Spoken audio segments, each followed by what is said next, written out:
consumer, anthropocentric world, consumer-driven, anthropocentric world that makes it all about us. And if we're really going to be all about us, we have to be connected to and with and of nature. So no, I think what you're doing is amazing, and I'm so impressed and proud to know you. Well, absolutely. That's a shared sentiment. You know, to be working with professional animal communicators who face a lot of ignorance, a lot of people who think that this is fanciful kind of Dr. Dolittle stuff. You know, ignorance often goes with arrogance. It's such an unfortunate thing. True indigeneity there's a component of fear, you know, being fit for that which one loves so much. And Joan is very fierce about her work in conservation, in speaking for nature.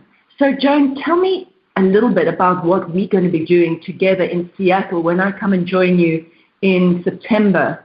You know, working with the superpod there is a life commitment of yours.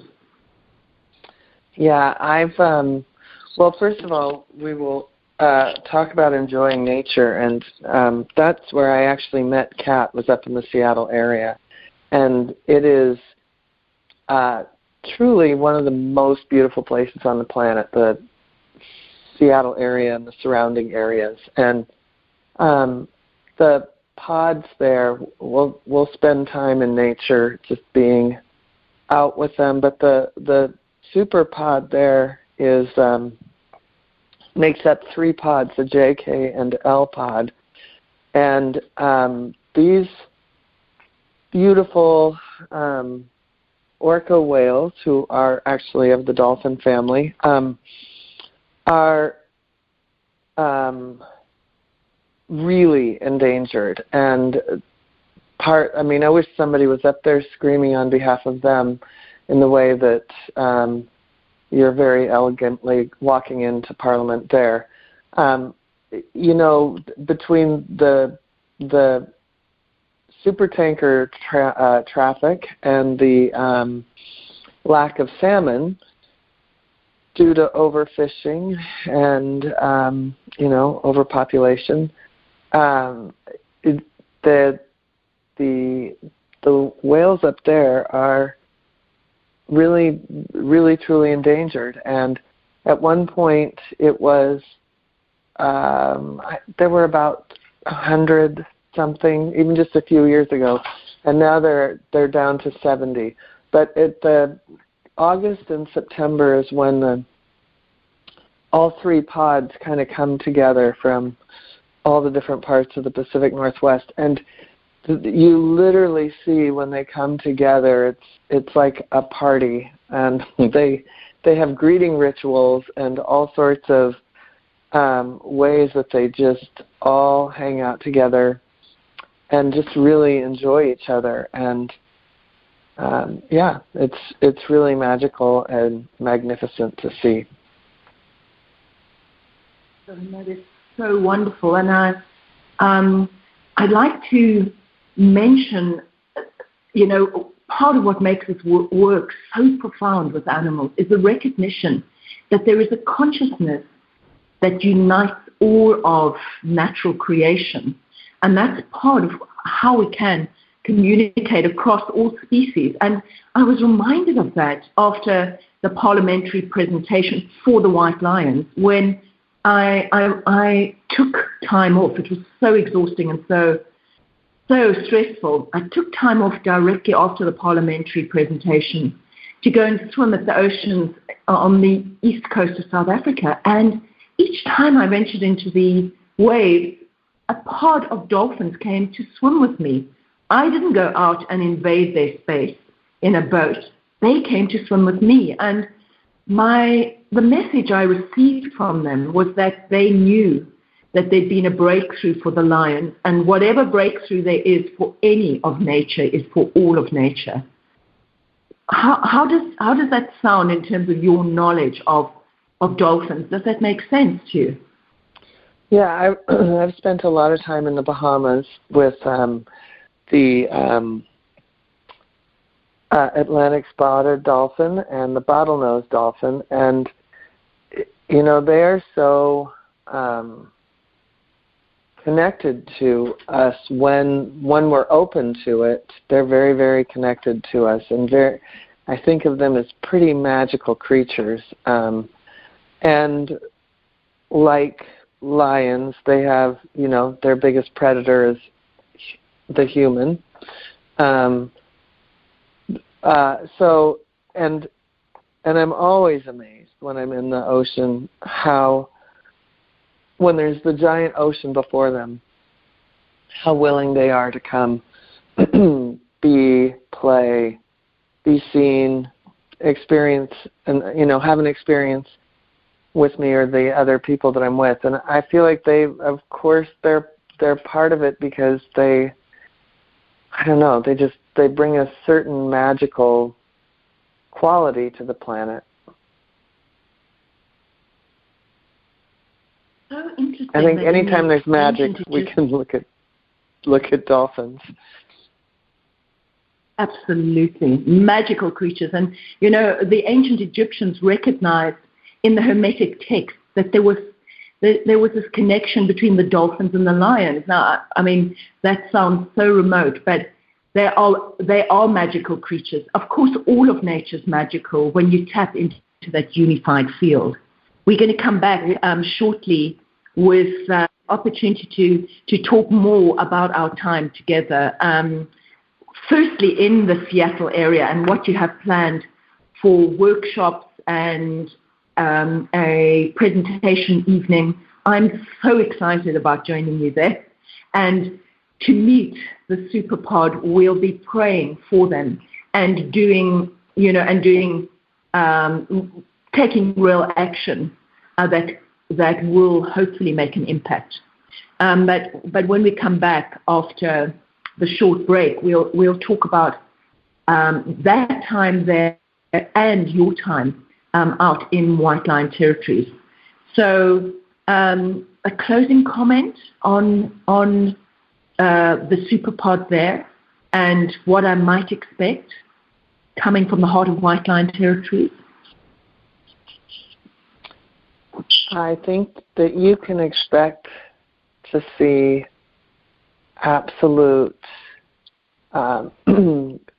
beauty in the connection between the whole pod. I feel like there's that connectedness. If we could bring that out of the waters and into the human form, would save the planet.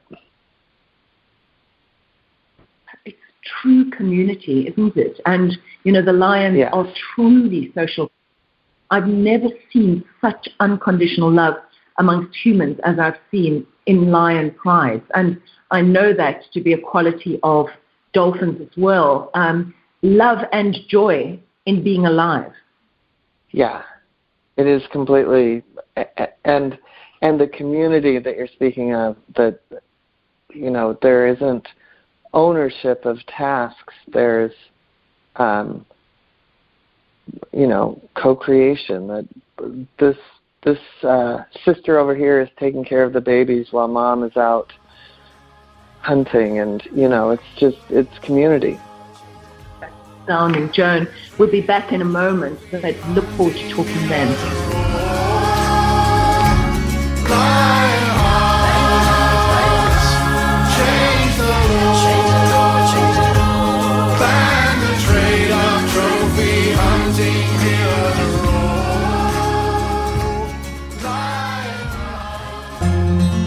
After narrowly surviving the attack on Sandy Hook Elementary, first grade teacher Caitlin Roy DeBellis was left searching for answers that would never come. Eventually, she chose to focus on questions that could be answered. How do I make sure this tragedy doesn't define us?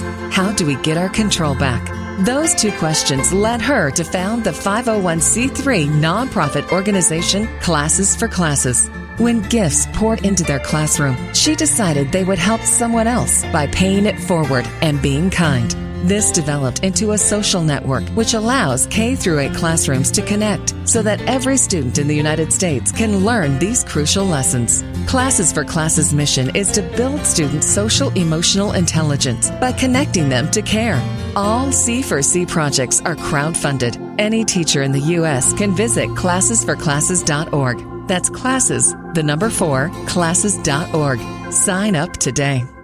Kids for Love. It's a project, a mission, and a radio show. And it's on the Dream Vision 7 radio network. Come join Deborah Beauvais and young co-hosts every Wednesday at 4 p.m. and 4 a.m. Eastern to celebrate kids making a difference. We invite kids to share stories of those helping others. And teachers can share new school programs that are creating harmony amongst the kids. Let's raise the bar together and cultivate a kinder world. Kids for Love Project. Celebrating kids who are helping others. Are you searching for a way to help create global change? Dream Vision 7 Radio Network's vision is to have an eclectic group of radio hosts dedicated to educating, enlightening, and helping humankind with positive messages and tools that enhance lives using different modalities and programs. If you would like to join our team and help illuminate the universe, call Deborah at 508-226-1723 or Deborah at dreamvision7radio.com. This is Dream Vision 7 Radio Network, uniting mankind with universal love.